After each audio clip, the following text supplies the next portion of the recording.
குடியாத்தத்தில் பஞ்சமி நிலம் மீட்பு போராட்டம் இன்று நடைபெற்றது. வேலூர் மாவட்டம் குடியாத்தம் புதிய பஸ் நிலையத்தில் இன்று மாலை இந்திய குடியரசுக் கட்சியின் சார்பாக பஞ்சமி நிலம் மீட்பு போராட்டம் நடைபெற்றது. நிகழ்ச்சிக்கு இந்திய குடியரசுக் கட்சி மண்டல செயலாளர் இராசி தலித் குமார் தலைமை தாங்கினார்.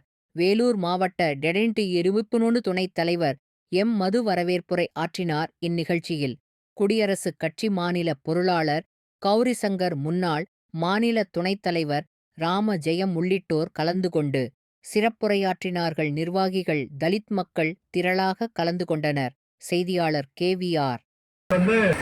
சொல்லக்கூடிய பட்டியலின மக்களுக்கு இந்த நிலங்களை வழங்கினார்கள்.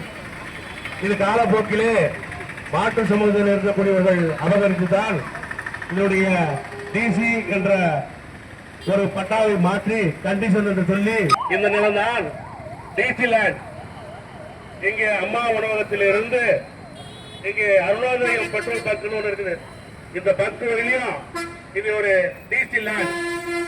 இந்த டிசி லேண்ட் பல முறை பட்டாக்களை இரட்டிப்பு செய்து அவருடைய வாழ்வாதாரத்துக்கு அந்த நிலங்களில் பயிர் செய்து அதில் வரக்கூடிய பயிரை உணவாக உட்கொள்ள வேண்டும் என்ற ஒரே காரணத்துக்காக தான் இந்த பட்டியலின மக்களுக்கு இப்படி